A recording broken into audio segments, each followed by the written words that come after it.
Greetings, greenhouse people, and welcome to another installment of Tech on Demand, where our goal is always to bring you tips, tricks, and information to produce, and in this case, sell your best crops ever. I'm your host, Bill Calkins, and I'm happy to welcome two guests with two very different skill sets that merge to create what I consider a pretty interesting plant package. Dave Konsoer is well known to those of us in horticulture as the VP of Sales for Proven Winners for more than 2 decades, and Danny Mishek is the president of VistaTek. And these two guys are joining me today to discuss the number one plant brand's new for 2026 sustainable plant package. But we have a lot to get into, gentlemen, so we're going to go ahead and get started. Dave, Danny, welcome to the podcast. Hey, thanks, Bill. I appreciate you having us today to talk about this exciting topic. Cool. Well, I want to set the stage just for a couple minutes with some definitions and clarifications. I think the word sustainable is one of those terms that people can define in different ways, but probably most of the listeners understand what that word means. And sustainable plant packaging isn't new. There have been a lot of different iterations over the years from all sorts of different kinds of biopots. And I was even thinking back, generations ago that used to buy plants wrapped in newspaper. You dig them out of the ground, wrap them in newspaper, and take them home. But from my perspective, a lot of the eco packaging in the past wasn't perfect. It had some issues that I think we've been trying to work through. And that's just my opinion. But Dave, I'm going to start with you. How do you describe the latest strategy from Proven Winners, and knowing how much attention you and the whole PW team paid to the customer experience? Why are you so confident in the current product? And Danny, I got a question for you after that, so don't go anywhere. Yeah, Bill, it's funny. You just completely jogged a memory I haven't thought about in a long time. I grew up working in my grandfather's garden center. And I remember when I was a young kid, the lantana that he would bring into the garden center was sold in a clay pot. Okay. And half of them would be broken because they would have fallen over on the truck, or a consumer would have picked it up and dropped it. And it made me laugh to think that was, in theory, a sustainable package at the time, right? Sure. To your point, we've evolved quite a bit over all those years. So at Proven Winners, at least 10 years ago, if not longer, we've been testing sustainable packaging for a long time, right? Yeah. And I was excited about a lot of the different options. I've been passionate about this project for a long time. But as you sort of referenced, some of them just had issues, right? And it would either work for the grower, but not work at retail, or vice versa. And we just could not find anything that would sort of check all the boxes that we need in what is, I feel, a very complex supply chain issue, right? Right. We're not selling a product that gets put in a box and gets set on a shelf in an environmentally controlled environment, right? Yep. So we said, man, what's out there just isn't really working. So at least 5 years ago or so, as my research started digging into this project, I reached out to Danny. I didn't know him at all.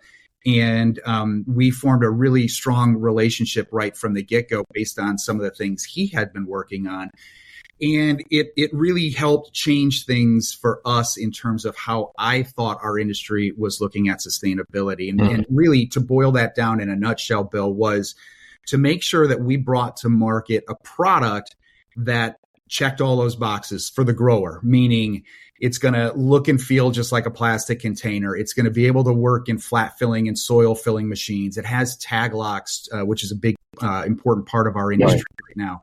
For the retailer, going back to the grower, that it's going to live in that growing environment and not break down too fast. And that's maybe overhead watering, hand watering, flood floors, all the complexities that come with that. Then as you move to retail, we want to make sure that package was going to look great in that retail environment. A lot of the ones that we had seen on the market, which I applaud those early adopters for of sustainability, you'd see pots that would break down way too fast, that would get a little rough, algae on them, that no consumer in their right mind is going to want to pick up with their bare hand. Yeah. And so that was an issue. And then a third issue was, as much as we've invested in reaching the consumer at Proven Winners and developing an easily identifiable consumer-facing package, being able to have our brand identity on the package was also very important. And again, a lot of those early ones, you couldn't print anything at all, or you had to use a plastic sleeve on it to get a marketing message, which obviously distracts from the sustainability message.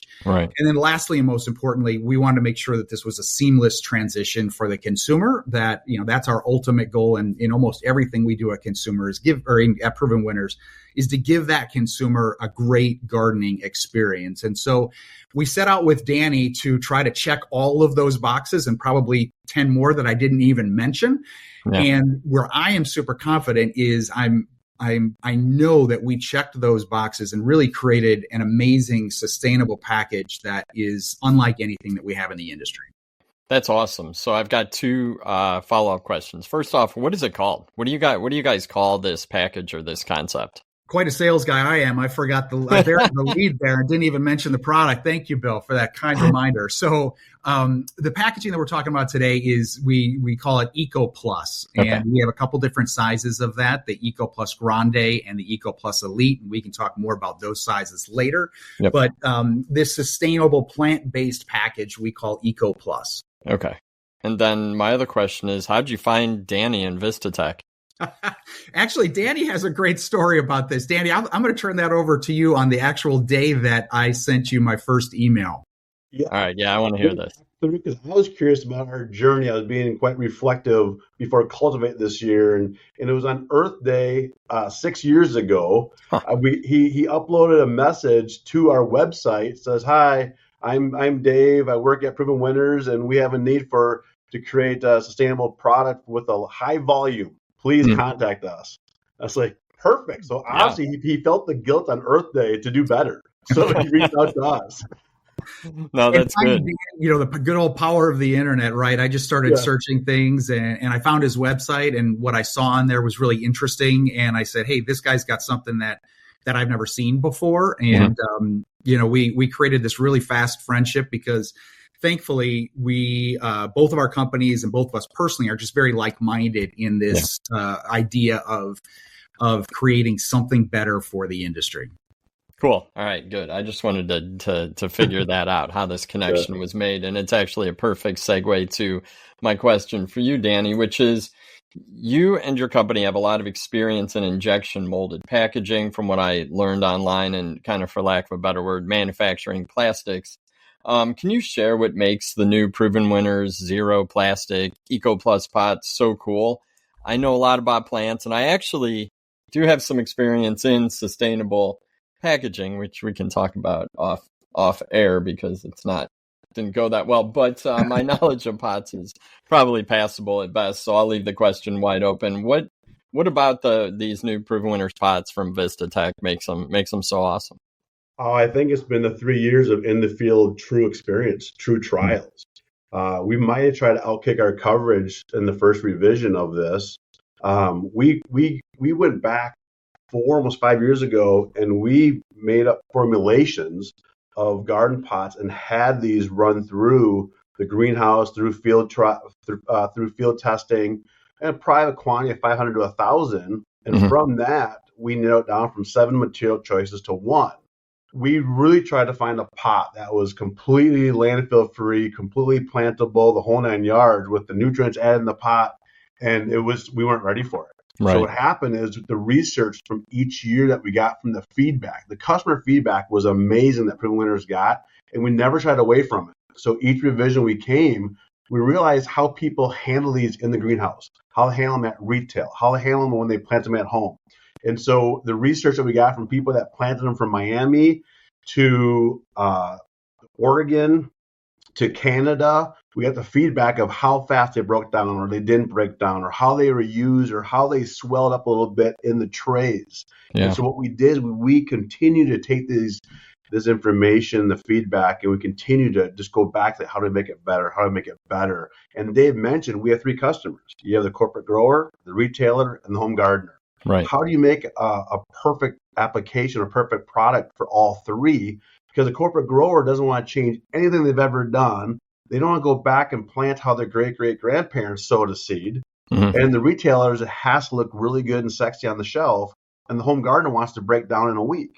Right. And so trying to manage those expectations, man, I had no idea that what we're going to be challenged with, but that was amazing what we got to now. So we realized we're not going to worry about planting in the ground. People aren't ready for it yet, but they do want something that follows their organics. And so now our product, even more so than ever, is catered to the corporate grower and the retailer. So this is going to be, we've added an impact modifier, a bio-based impact modifier to make this feel, look, and act like petroleum plastic, minus some of like the extremeness that you can get through petroleum plastic. So if you overstress and stuff like that, but why would you? There's a plant in it. But we've definitely whittled down the errors for the flaws of this, going back to what we first experimented with bio-based materials. That's cool. So just multi-year research on and the fact that you have to meet all three of those levels of the industry is something I think, as you know, being in horticulture for this long, you tend to think that way, but you don't. But I don't think packaging folks necessarily think that way, that there are three levels to this, that they're kind of all equal, because you can grow a great plant, but if you can't retail it and a shopper doesn't want to take it home, you're out of luck. And no, the margins aren't that high in our industry. So you lose a plant at retail, you know, that could be your profit right there. So Bill, you're exactly right. And what we found too with this, because we are able to more laser focus the ingredients and the processing of this, we get a more clean, like a cleaner white garden pot. So the labeling is fantastic. The placement of the labeling, because of the QR code, you can really do the education. So not only is it branding, but it's education now that comes from the packaging. Before, when people try to do rice hull or fiber pots and putting plastic around there, it's too hard to tell the story. And so we kind of took a step back for the good of the industry as we're continue to develop more products down the road. No, that makes a lot of sense. And you're right. With a lot of the other sustainable pots of the past, you had to add a ton of packaging to tell a story at retail. And that's kind of the antithesis of what we're looking to do here. So yeah, Bill, if I may just real quick, I think what has been I think unique in this situation for us at Proven Winners, you know, I think people look at Proven Winners as this, you know, sort of plant breeding company, right? And where I have been blessed in my 24 years here is to look at all of our different licensees and frankly the owners of Proven Winners. We're more than just a plant breeder. We're working with plant breeders, but we're like true R&D locations in that, you know, 4-Star Greenhouse and Pleasant View Greenhouse, who own the Proven Winners brand. They're not only selling, you know, growing and selling young plants to sell to growers, they're also a finished grower selling to retail. And so as such, we have acres and acres and acres of what we look as R&D greenhouses that we can truly test. How's this going to work for the grower? How's it going to look at retail? And then with our, you know, vast reach to the consumer, where we're literally talking to them every single day, we're able to get their feedback. And so as Danny mentioned, we started with 7 different original formulations to get to one. And then now in the last 3 years, for 2026, we're going to be on version 3 of the Eco Plus Grande container. And the reason we're on version 3 is we've taken that feedback from all of the different channels and improved this container along the way, which, going back to your original question, to me, that's what gives me so much confidence is we didn't just come out with something and rest on our laurels. We've continued to listen to the customers to improve this along the way.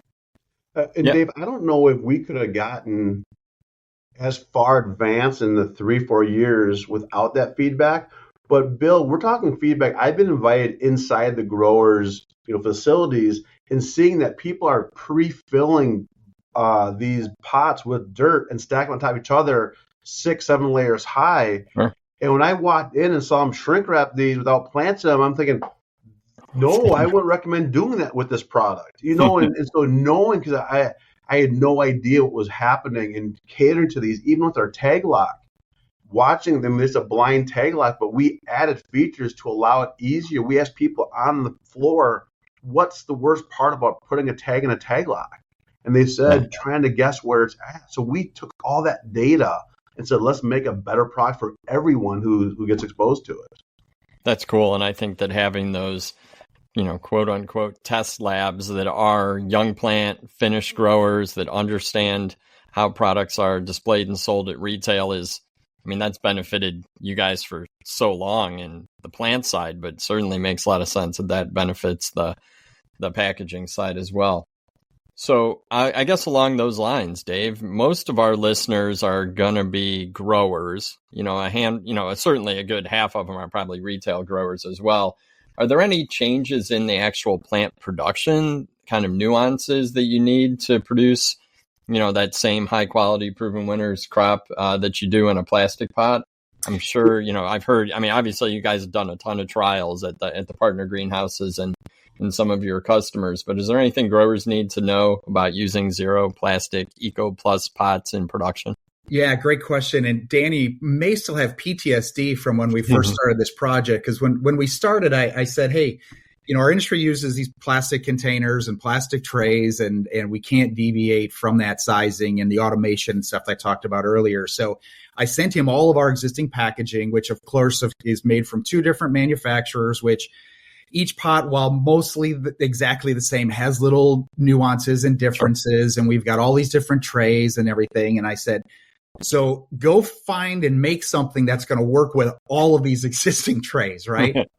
And so we had a lot of back and forth on that, as you can imagine, but we did that. And that, again, was the goal, was to just make this a seamless transition for the grower. So while we don't have plant-based trays, carry trays yet, hopefully that'll be in the future at some point, the Eco Plus Grande container, as an example, fits our existing trays. So the grower can just, whether they're automated or doing things by hand, they can run that tray down their flat filling machine. The pots will drop in from the automated dispensers, or you can place them in by hand. We actually even, Bill, for a long time, as you know, we've had what we call self-symmetricizing technology in our Grande container. And the point of that is the tray and the bottom of the pot have a mechanism in it that when the pot drops down, it automatically swivels so the tag locks and the logos are facing forward.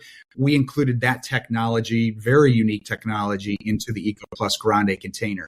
So from that standpoint, zero changes or issues with the grower. Again, because of our, 4-star and Pleasant View's facilities, they're utilizing overhead watering, hand watering with like a dram water wand, all the way to flood floor watering systems.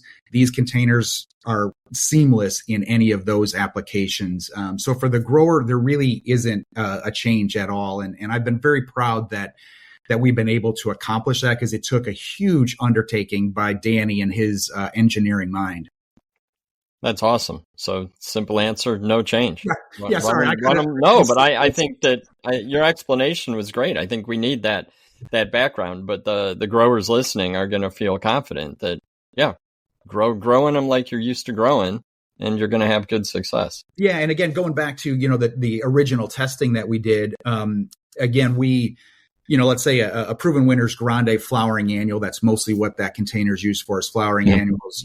For the most part, it takes 4 to 5 weeks to take a liner, root it out, get it ready for retail. So we expanded that, life cycle to make sure that, hey, even if that plant didn't leave the greenhouse for 8 weeks or 10 weeks, that container is still going to be intact. It's still going to look great. It's not going to break down.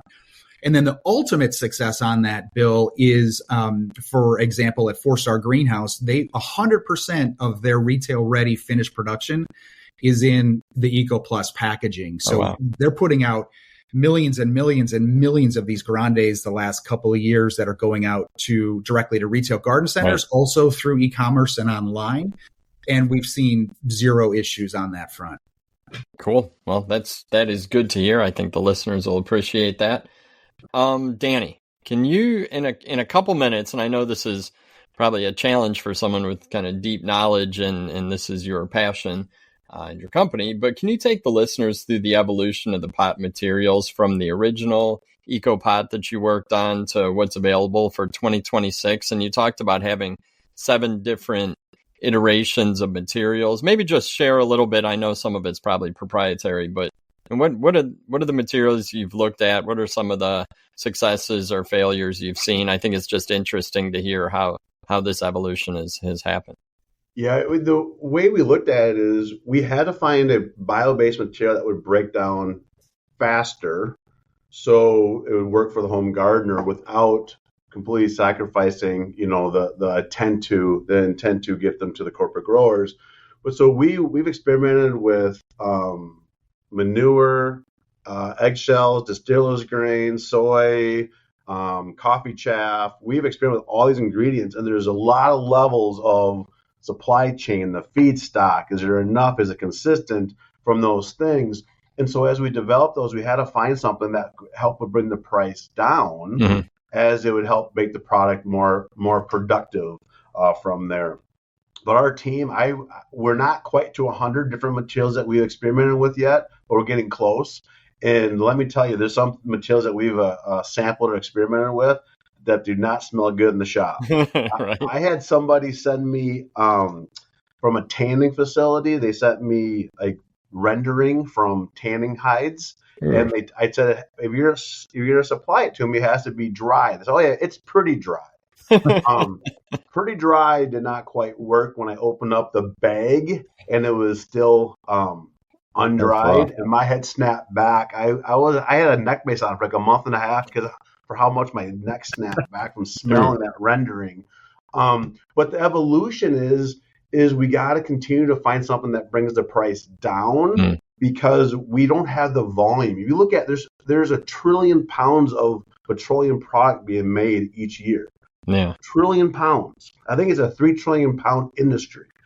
We're not even in the billions of pounds. Yeah. Then we're closer to like high millions. And so we can't catch up with the pricing based on volume, even though our prices come down by 18% over the last 3 years with inflation, with all those things. As we see our volumes tick up, we do see costing come down, but we've also found ways to thin the material out, faster cycle times. We have really had to experiment across all these things. I mean, almost everybody that I've received material from would be considered a boutique supplier. So we're trying to bring a boutique product to mainstream. And man, that battle has been harder than even I expected.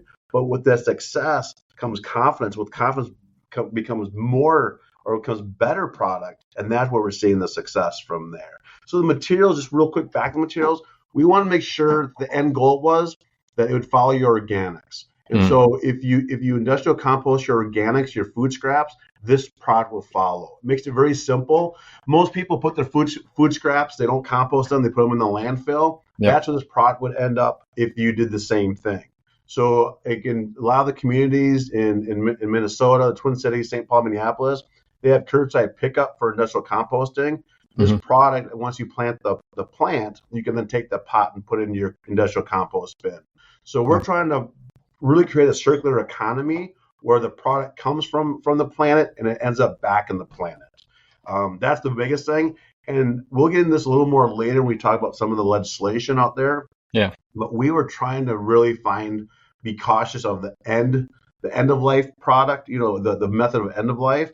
But now, since I developed this in 2014, I never heard the term of PFAS or microplastics. Now, this product's getting more momentum because of those, not really because of end of life, because of what they're concerned about with those previous terms I brought before. No, that makes sense, and you're right. You can't scroll through news without seeing the term microplastics these days. So things are changing quick. I think awareness is building quickly.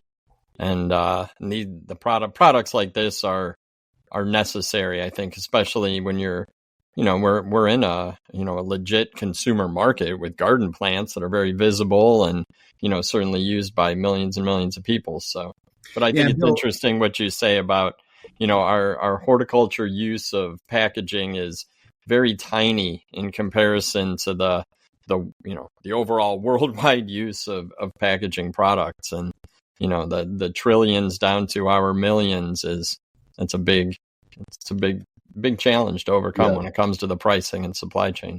And that's what I've been excited about this, Bill, is the Eco Plus package just takes plastic off the table, right? And recycling, we're all throwing plastic in our recycling bins, right? And for years I've been taking the strawberry container, that the clamshell package, and I put them in my bin and I feel good about myself, right? But almost every news report you see or research study, less than 9% of plastic is being recycled, right? And for many years, the United States plastic was being shipped overseas and it was somebody else's problem. Well, that has basically stopped for the most part. And so now all of a sudden we're saying, okay, all this plastic is now staying in the United States and in Canada and going into landfills where it's just never going to break down. And so our goal with this was to say, yep, recycling's great, if stuff actually gets recycled, but this product just completely takes the word plastic off the table. And that's why I've been so passionate about it. Is it's going to get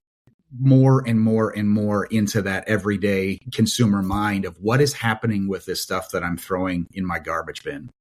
No, those are very good points. And once again, you've given me a great segue to my next question, which is about this gardener consumer response to products like this. You guys do a ton of survey work, research into what consumers want from garden plants, and I would imagine now garden packaging. So Dave, how do you characterize the public's desire for this kind of packaging? What's the response been like over the last, few years that you've had eco packaging out in the marketplace? And then I guess I do want to throw in the landscape side, because you guys, I would imagine plenty of landscapers around North America are using Proven Winners plants in landscapes. So I don't know how that market fits in as well. Yeah, for sure. So like anything, almost any topic in our life today, consumer response can be polarizing, right? You've got people who say, hey, I want to keep things as they are. Change can be very, very hard for people, and we fully get that. On the other hand, you've got people who are super, super excited about it. Right. And I'll, if you will let me, I've got just a couple of quick quotes directly from consumers. Yeah. We've got, as part of our Facebook page, a number of years ago, we started a subgroup called Gorgeous Gardens. And basically we started that to allow consumers to talk to consumers instead of us just posting onto Facebook. This is literally about gardeners and consumers talking to each other and helping each other and answering each other's questions. And this topic has come up multiple times on that Gorgeous Gardens page because we do have a lot of it going out into the marketplace. And so there's sometimes people say, hey, I don't really understand this. And our existing version has had tabs on the bottom that you could peel off and you could either plant the whole thing directly into the ground, container plus plant, and the roots will just grow right out of the bottom of it. Or you could take the plant part out as you would traditionally. And as Danny mentioned earlier, you could take the Eco Plus container and put it into an industrial composting facility where it literally breaks down in a handful of months versus plastic, which will take thousands of years to break down in a landfill. In worst case, you could always just throw it in the garbage can where, again, it's going to break down faster than plastic. So this topic does come up of what do y'all think about it? And it creates a ton of dialogue. So I'll just give you a couple examples of some of the positive reaction that fuels me to know that we're doing the right thing. So here was one that said, I support Proven Winners' efforts to reduce plastics. It may be a little more trouble, meaning it's pulling the tabs off and planting the whole container, but it's so worth it. We live in such a disposable world. I remember my mom rinsing out milk bottles to be returned. Thanks, Proven Winners. Another one, I appreciate that Proven Winners has made a great effort to reduce plastics in the landfill. Here's a third one. Other growers could take note. Proven Winners not only wants their consumers to have a great growing experience, they're also concerned about the environment we all grow in. Thanks to Proven Winners for their innovation. So those are just unsolicited, and I could go on and on and on with stuff like that. One last one that I thought was really, really interesting, this coming from a retailer replying to a consumer. And this person said, I have a small garden center that sells mostly Proven Winners plants. Half of them come in the Eco Plus container. If you saw the amount of plastics used in this industry, it would make your heart hurt. Then add that eventually there may be taxes and fees our industry has to pay for our use of plastics, which we will have to pass along to consumers and won't be able to just eat. While it's not perfect yet, I commend them for working on this. It's a very important mission for multiple reasons, and I love that they're doing it and working on improving them all the time. So I know we're doing the right thing. I know it deep in my heart. And again, the changes that we've made to improve this along the way, and another change we're doing for 2026, I think is very important. The biggest concern that we saw from consumers, Bill, was the plantability part of it. Okay. I think a lot of people just didn't understand that. They get nervous. They think, are the roots going to actually grow? Which again, we've tested it, and we could, put out study after study after study showing that it works. But it's just change can be hard, and so that plantability was probably the biggest concern The other biggest concern was how fast does the container break down in a home setting? Mm-hmm. And the container originally, our second version, Danny, it broke down faster with heat and moisture, right? So within the vast climate conditions of North America, we've got areas where Danny lives where they have like 2 months of heat. Versus Florida, which has 11 to 12 months of heat, right? Yeah. So that breakdown ability would be impacted. Mm-hmm. And so we've made some changes that I'm sure Danny will talk here about at some point that I think is going to alleviate that concern of, is this container going to magically disappear in one growing season? And, is the plant going to still grow and be healthy if I plant it in the ground? No, that's good. Danny, why don't you talk about that now? I think how these products break down, the speed of breakdown, and understanding that it is going to be very different in different climates. But I'm interested in what the research says or what your experience is with that. Yeah, being a bio-based or a plant-based material, it needs heat and moisture to break it down. And once you incorporate enough heat and moisture, that's when it breaks down to smaller, I'd say microplastics. But when it turns out to be a smaller microplastic, then microbes consume that and then make that into an inert product. Why it works so well for industrial composting is because when you bring it to an industrial compost facility, they have like 10-foot high windrows, and they add other organics to that. They pump oxygen in there. So really, at the climax of that composting environment, it's about 160 degrees for 5 to 6 days, and really is what gives it the boost to break it down. Okay. And so that's how then it turns into it, and then they rotate and they continue to turn it over. But between 30 and 90 days, it breaks down. So it breaks down. Same thing like a chicken wing would. Same thing as a potato, as a corn husk, stuff like that. You don't think that can really break down in those environments. And that's when in the compost facility, then they can turn around and sell that compost for a profit. So the compost facilities actually want our products because our products are vessels to bring contamination or contaminants, being soil, plants, fruits, vegetables, into their facility. So we also make food service or caterware. So we make champagne flutes, and we make plates and bowls, and these are vessels of getting organics to the compost facility. So there's only 5% of food scrap gets composted. So 95% of food scraps go to the landfill, which is what gives the landfill gas off.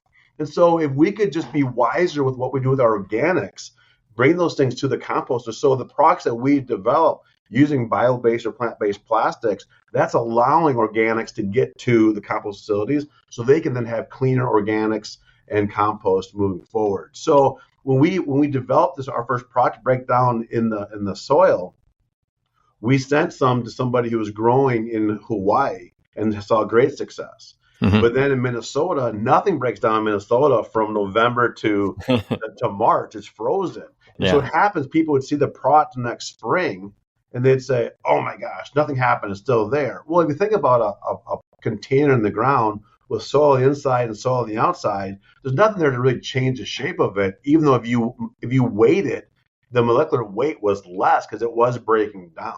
And so what we would tell people, just till it up or break it up for nutrients for the next growing season. But again, it was conflicting to customers. It was just like, one more step, even though the step from going to the recycle bin to the landfill was a step that was kind of out of their sight. So that's why we got away from the nutrients at this point. But we are experimenting, which we'll talk about a little later, of new materials coming down the pipeline that we are, because of, I'm not young anymore. I'm going to be 51 in November. But people I compete with are in their 60s, 70s, 80s. They really don't care about this journey.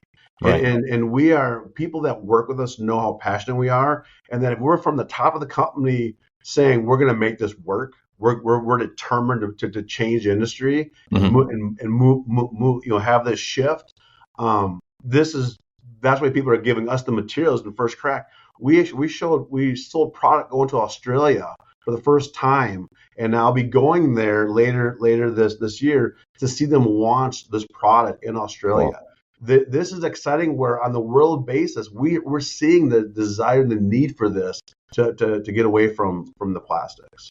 No, that I like that. And Dave, I just want to make sure, is there anything landscapers need to know about these products? Oh, good question. I forgot to answer that earlier.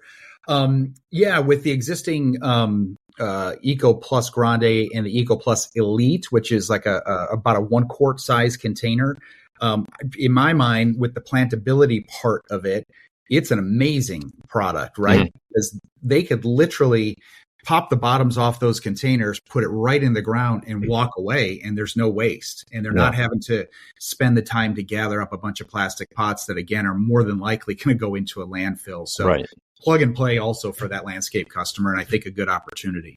Okay. And again, we're kind of moving away from that until we work on the other materials, but that's one of the benefit that they have from there. Yeah. No, that all makes sense. And the one word that I've heard used in the quotes that you shared, Dave, and also from some of the things you've said, Danny, is innovation. And I do think that's the driving word in this, and it's staying ahead of the curve because of what could be coming quickly, which is legislation on the state and federal level. It's been passed, and I know there's a lot more on the horizon related to plastic use and waste. It really is a hot topic right now. You had shared a little bit about California and SB 54, and I read up on it a little bit, and that's the Plastic Pollution Prevention and Packaging Producer Responsibility Act. It's a lot of P's. But in fewer than 10 years, all single-use plastic in the state will have to be compostable or recyclable. And I know there's a lot more to it than that. And Danny, you're probably much more, well, you definitely are much more of an expert on that. Can you talk a little bit about the laws growers and retailers should be aware of? I think that there's probably a low level of awareness from a lot of folks in our industry if their state isn't on board with these things yet. But I don't think that growers and retailers should be waiting until their state really drops the hammer on plastic to make changes, right? I mean, right. Yeah, maybe, Danny, before you start, let me just tell you, Bill, about the history of this and why I became so passionate. It was exactly what you just talked about. Is I started seeing state by state issues with plastic. And so my pitch to our leadership team at the time was, I want to get ahead of this, because if all of a sudden we are caught behind the 8 ball and within 3 months, all of a sudden you have to get rid of plastic because, XYZ state said so. I said, I want to have a solution so that we aren't, stuck there. And so that really led to me starting to do a lot of research in this. So I'll turn it over to Danny to talk about what is happening in certain state by state cases. Because it does strike me that Proven Winner sells in every state and every province, right? Like, I mean, there are not a whole lot of entities in our industry that are selling a plant package across every state and every province. So I would imagine that was on your radar and something you brought up pretty early on. So, yeah, Danny, what can you tell us? You saw states banning plastic straws or states charging for plastic bags or banning plastic bags. That's where I said, I do not want a horticultural container. If somebody really looks at it, they're going to realize there's a lot of single-use plastic. So that's when I found this great man, and he's been a great partner. Cool. Well, Bill, you mentioned, me being the expert, and I put my parentheses up, my hand quotes up, because, man, I have had people reach out to me and asking me questions about this, and I said, I'm learning at this. I mean, this is like the goalpost continues to get moved and shifted and buried and raised up again and stuff like this. And so how I looked at this, I try to get as involved as possible, and I'm kind of like one of those Doubting Thomases where I need to be there and see it firsthand. I don't really learn by reading. I need to I need to touch the oven on top and realize that's hot. Both my mom and dad told me that the oven top was hot. I burnt my hands a couple times. But I went to California. I went to Sacramento. I met with the people from the California Agriculture Council, because I said, I need to better understand this. And it was an amazing meeting, because they're still in the midst of writing in certain parts of legislation. They have to make some amendments to this. But it's the EPR, which stands for Extended Producer Responsibility. The goal is to saying we're done taxing and punishing the end consumer. If you are the consumer of Coca-Cola, Coca-Cola never gave you a choice to buy a different container. They continue to give you that product in that plastic. Yeah. So what this governance is going to do is saying we're not going to penalize the producers of the products for not giving people better tools in the toolbox. We were never given a choice about Red 40 dye.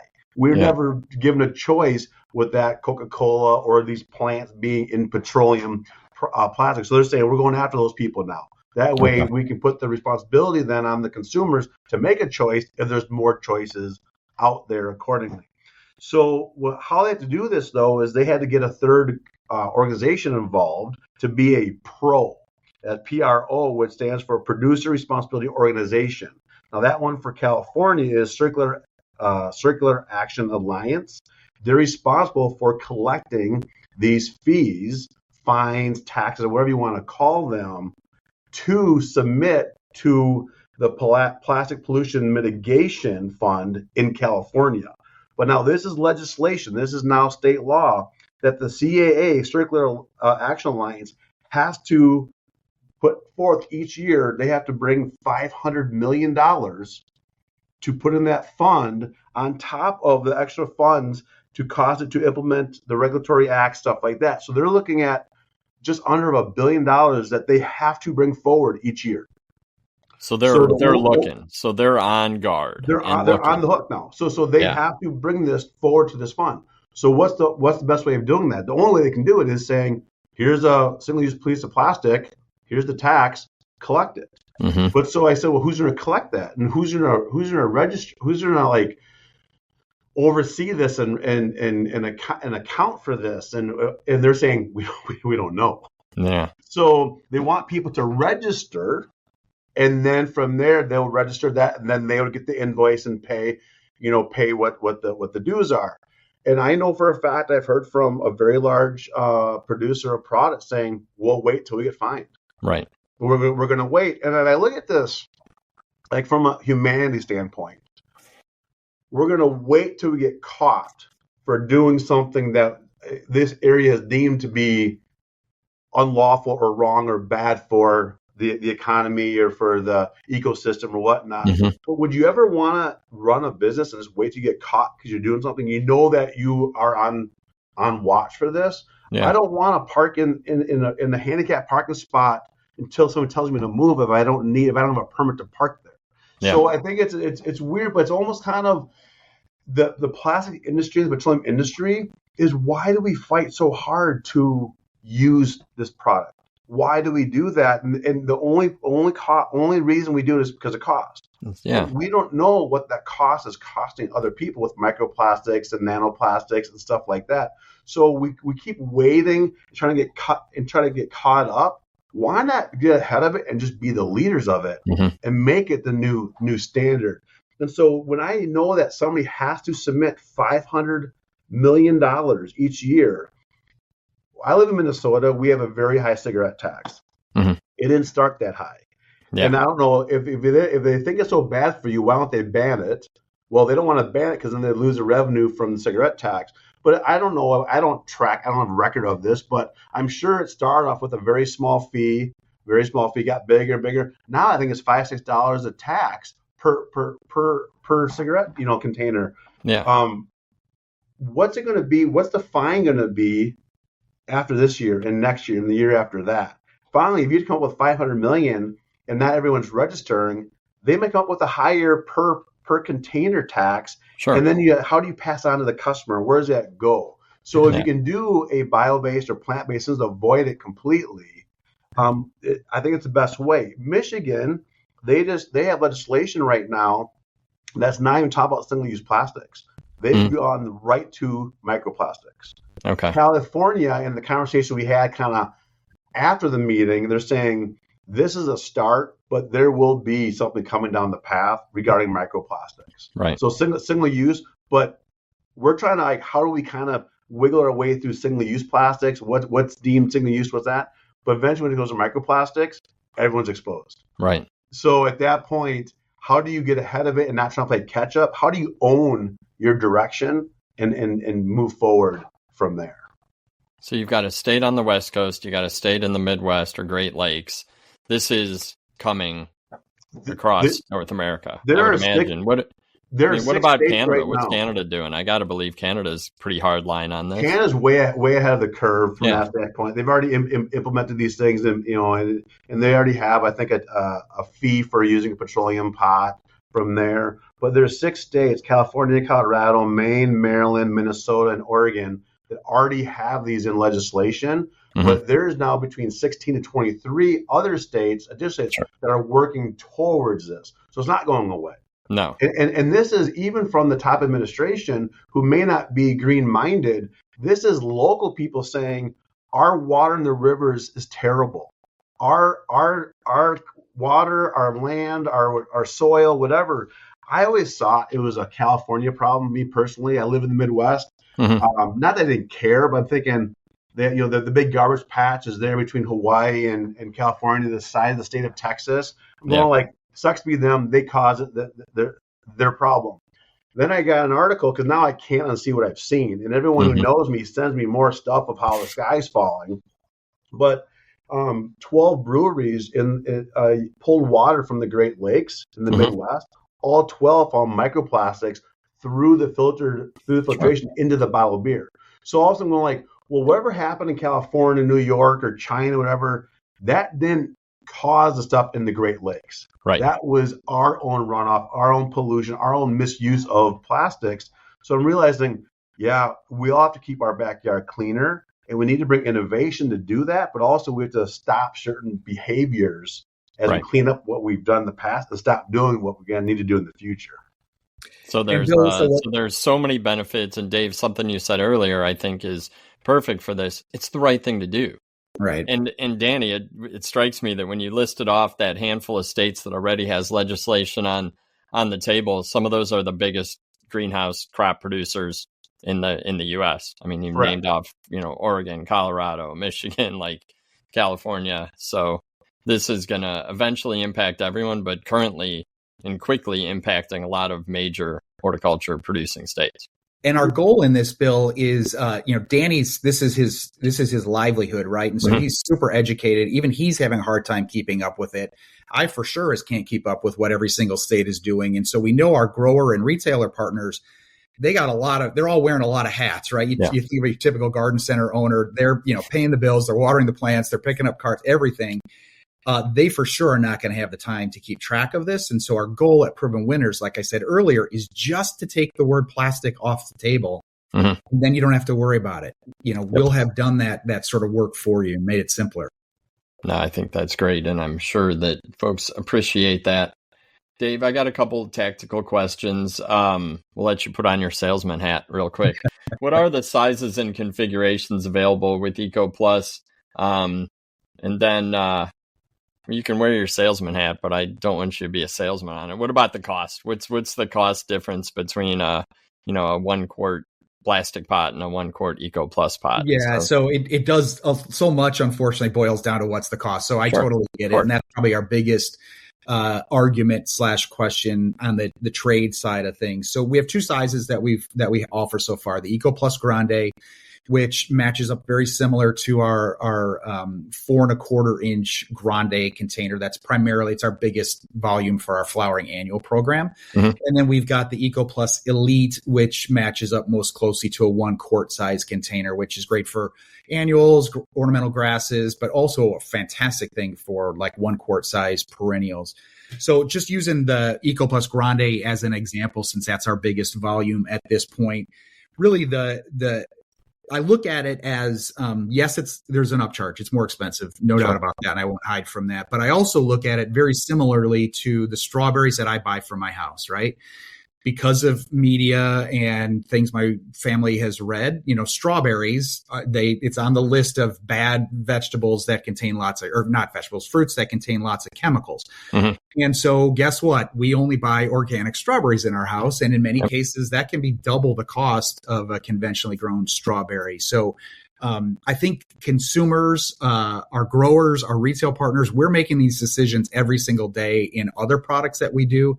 Yeah. And the packaging really is just, I think, going to be that next iteration of that. So going back to brass tacks of, what does it cost? So the grande size plastic container, we've got two different suppliers. There's two different costs on that. So roughly the Eco Plus Grande is about 16 to 18 cents more than a traditional plastic. Okay. We also have a post-consumer recycled Grande plastic container. It's about 14 cents more than that. So what we're talking about here, Bill, is pennies, right? Yeah. It's not dollars. It's not multiple dollars. It's pennies more. That what we've seen in, again, going back to 4-Star Greenhouse as an example, selling millions of these through to garden centers and through e-commerce, we're seeing retailers being able to charge $1 more at retail, which they can, easily recoup the input costs there, while again giving the consumer a product that we know we have a big group of people who are looking for stuff like this too. Going back to my consumer comments. So I think it's really easy to recoup the extra costs. And again, those costs are pennies, not dollars. Yeah. Cool. And garden centers should be raising their prices anyways. So this is a perfect excuse. What about, I guess you guys are happy with the branding and messaging and how crisp the logos are? Because I know that's obviously very important to a plant brand like Proven Winners. For sure. That was one of our biggest things as we embarked on this project was we've invested millions and millions and millions of dollars and years to get the consumer to be able to recognize our package at retail. Mm-hmm. And so with Danny's technology, we've been able to utilize an in-mold labeling system that's also plant-based and completely industrial compostable. That gives us as crisp, if not, frankly, crisper graphics than are printed on our current plastic containers. And it's also allowed us to put some sort of why buy messaging on the container to help that consumer at retail when they pick it up and they put it in their hand. That's everybody's goal, is to get somebody to pick up your product. Yep. They can read about the benefits, what's in the container and what it's made of, and help inform that shopping decision. So yeah, from a marketing and a branding standpoint, it's just as good as, if not better than, our existing plastic packaging. No, that's Bill, cool. What's interesting regarding the branding part of it. So the branding part is fantastic for what Proven Winners wants and needs. But me producing a bio-based product, I need to disclose my third-party certification being BPI certified. Yeah. I need to have that visible on the product, so that way somebody knows this can go into an industrial compost facility. Mm-hmm. So there's rules and laws that I have to abide by, which adds the cost. So we spent close to $35,000 to get our product certified. We have to disclose those. We have to get recertified every 3 years. We pay a yearly subscription to be part of this third-party association. What's funny to me is that drives our cost up. Mm-hmm. When I can make a black petroleum pot from resin from Saudi Arabia, put it in the landfill, and give you the cheapest product, but it's the worst thing for the planet. Yeah. And so, I would love to see the paradigm shift where if you really want to be into your branding and you want to use the cheapest microplastic filled product, you have to then brand that saying, this breaks down in 1,200 years. This will produce microplastics, fill with PFAS, and thank you, because that would drive the cost up for that product. And so it would be nice if they would hold both sides accountable to everyone should have to label what they're buying. And so when we do walks around our neighborhood and we have a lake around us with a nice bridge and we walk across there, and I still remember seeing a styrofoam cup with a Super America brand on there. And I'm thinking that's going to last there for 1,000 years. They should get charged for that advertising that lasts 1,000 years. If they want it on there so bad, they can pay for that advertising. And so it's a way of looking at things differently. If we know we're accepting these low-cost products, there should be a charge to produce it that cheaply to what it does to our environment. I 100% agree with you. And you shared your age. We're about the same age. And but I think that the things that you're talking about right there are how my kids that are teenagers think, you know, and they're going to be our consumer in, 10 more years. And they think that way. Like, yeah, the people that are doing bad for the environment should be called out, and they should be the ones paying the bigger fee than folks that are doing the right thing. So I'm 100% on board with that. Real quick, Dave, keep your salesman hat on. Lead time for ordering. When should growers start ordering these pots? Yeah, so we've got plenty available right now. So we mentioned earlier the iteration that we sold here in spring 2025 was the version that's plantable. You can pull the tabs off the bottom. We literally have those in inventory right now that would be ready to go, and we would love to find more partners to work with on that. For 2026, we're moving to a non-plantable version, but still 100% plant-based. Those orders they should reach out to Proven Winners, reach out to their Proven Winners propagators, and we can get you in that order system. But Danny has invested a fantastic amount of resources in machinery to be able to turn orders quickly and crank out a bunch of pots very, very fastly for us. So anything people want, we can get to them right now for sure. Excellent. So Danny, I just want to I guess, come up a little bit and talk about VistaTek, your company, and just talk about the future a little bit, because, we've heard about different iterations just in the last 3 or 4 years. I've got to believe this is an industry that's moving quickly with all sorts of new innovation, even beyond horticulture. What do you see in the next 3 to 5 years in packaging materials and sort of the evolution of that industry? Yeah, what's interesting is we make products for telecommunications, construction, window companies, some clean room applications. The sustainability part, the packaging part, is not just in the horticulture. It's crept into everything. I got contacted by a customer who got a letter from someone on the West Coast saying, this product, this spacer, is deemed to be single use. We have to make sure this has a percent of post-consumer recycled material in it based on these new laws being deemed single-use plastics. And they call me like, what does that mean? What's PCR? What's that? The post-consumer recycled materials. And so we're also doing a lot more educating. We're trying to let people know that there's no silver bullet. There's a lot of boxes that you need to check. And so which ones are most important? Is it made from the materials and the life of the material? What is it?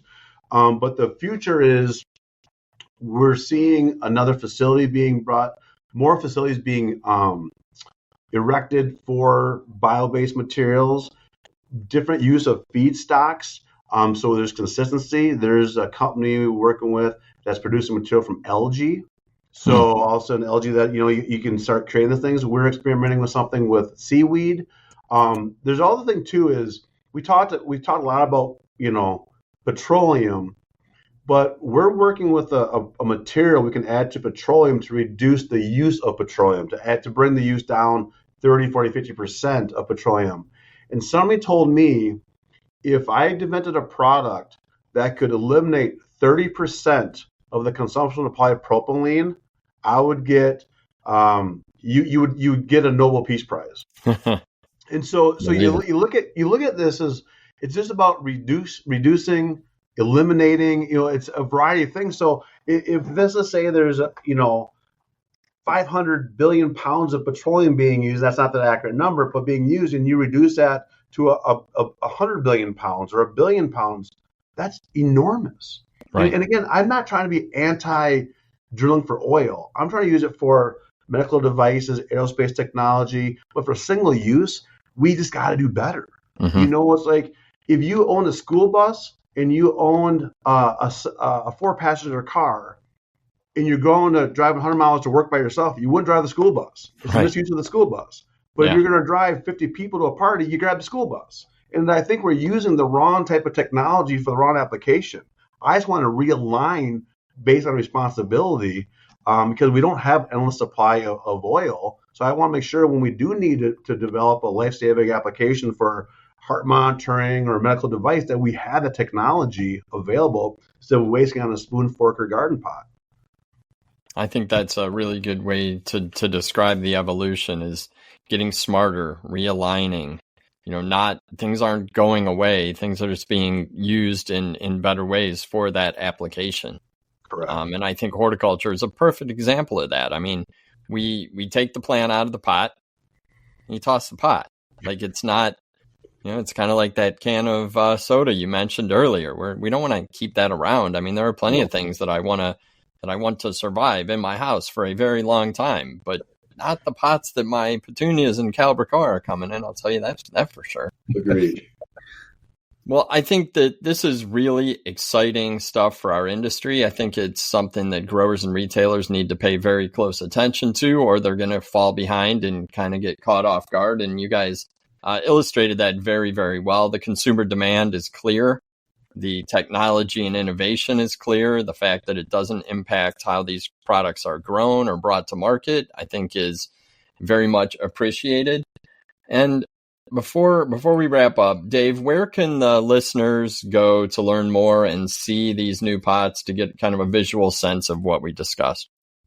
Yeah, you bet. So I just first want to say I thank you for allowing us to come on and talk about sustainability. Bill, I mentioned it's a passion for me. It's a passion for our company at Proven Winners and our licensees. And, we take this serious, as you alluded to earlier with your daughters. Our industry needs to embrace the younger consumer. And I just know from my own kids, this topic is very, very important to them. And so, we've worked hard to invest in not only this and recycled, tags and containers, 100% plant-based tags. We're doing, LED lighting at our facilities to work hard on reducing their integrated pest management, water reusing. At our houseplant, Leaf Joy houseplant program, we've just launched the climate sustainable climbing poles and climbing support systems. Our shrub partner, we're also doing things with sustainable packaging there, but also looking at bringing plants to market that are non-invasive, right? That's a whole nother sustainability topic that isn't even involving packaging. So long story short, we're really, really invested in this. And so I just want to thank you for taking the time to let us talk about it, because I think our industry needs to get ahead of this curve before somebody realizes the amount of single-use plastic that is going out there. So where can people find more information? The fastest way is go to provenwinners.com. In the search bar, you can type in sustainability, and that'll upload lots and lots of different web pages and resources and our philosophies, where to buy this stuff, how to get it. Or you can always contact any one of the licensees involved with Proven Winners, their propagators, where they're getting the plants from, and they can help them very, very, very quickly. So thank you, Bill, for the opportunity. For sure. And I'll put links to the website and where you can go to find out about the sustainability in the show notes. And Danny, I did spend some time checking out what VistaTek does. And I mean, your company is really fascinating. Where can folks find out more about what you do and any resources that you guys might have if people want to dig into the industry that you guys are leaders in? Websites, probably the best way is VistaTek.com, TEK for VistaTek, and then Self-Eco and selfecogarden.com. And like I said, I just want to say sometimes we get on these platforms, it sounds like we're lecturing or preaching, and we're trying to educate. And unfortunately, being sustainable can be a kind of divisive topic. And so there's times I use the word sustainable, or sometimes I use conservation. And it's amazing, if you Google both those pictures of conservation or sustainability, it's the same picture, same images, it's the same definition. So at the end of the day, we're trying to do what's right for the next generations. We talk about our kids. They don't want to be caught with a single-use water bottle. They all have a Stanley or a so true. What do I have? A Yeti. So everyone uses those already, and that's more of a status symbol about what they stand for. And so this is just people want to be sustainable. They don't know how to be, and there's not enough tools in the toolbox. So by just gently continuing to bring more products, Dave talked about the Eco Plus family, but that developed a trellis, that developed a plant tag. I mean, that's going to develop a tray. It's going to develop other things that once we know, when people get accustomed to this, they're going to want the whole application to be just avoid the landfill. This whole thing can follow the organics, and that's going to be quite popular. I think you touched on so many important things that are true, and folks need to just step back, look at your daily life. Like you've mentioned, what are we avoiding, buying because we've heard, bad things about it, like the strawberries. I totally agree. Go in my refrigerator right now, organic strawberries. But sometimes we think, oh, well, these next generations are so far away. No, we're not selling to baby boomers anymore. I mean, yes, we are, but our core demographic are millennials, and that's who understands this just about as well as anybody. So thank you guys so much for what you're both doing for the planet, for our industry. Is there anything we missed before we wrap up? I don't like to just end it without giving you guys a chance to say anything else. If we've covered it all, that's cool. If not, let me know if you have any final thoughts. I just think the final thought I think it's interesting is the youth. Half the world's population is under the age of 25. They get it. They're going to move this needle whether we want them to or not. So those that offer the products to that generation moving up, they're going to win. Agreed. Yeah, and the last thing I'll say, Bill, going back to, again, at the trade level, the biggest concern is cost, and that this costs more, which I totally appreciate. Like I mentioned earlier, the upcharge is pennies. And what I'm concerned about for my kids and hopefully their kids someday is the amount of money that the world is having to spend to clean up from natural disasters. Every single year, we're seeing more forest fires, hurricanes, heat-related issues. That's not going away. We're seeing water availability starting to shrink. I just saw an article the other day of all of these plants where they're doing AI technology to cool those facilities where those computers and towers are running like crazy. They're pulling water from the Great Lakes. And so there's concern about even water availability, right? And so we, as in North America, United States, Canada, the world, we're spending billions, if not trillions of dollars to clean up from natural disasters that, I feel are climate change related. And if we can do our part by spending a couple of pennies more, to me, that's a better investment in the world and the environment than so much of our budget's going to spend to clean up from wildfires and hurricanes and natural disasters. So to me, it's an easy trade-off. But I think, again, going back to something I said earlier, I know we are doing the right thing, and we're just excited to have partners to be on the journey with us. I love it. I could not have closed it any better than that. So I'm going to let that close it. On behalf of Dave and Danny and the collaborative teams at Proven Winners and VistaTek, I'm Bill Calkins with Tech on Demand, wishing you a fantastic and sustainable spring production season. Take care out there.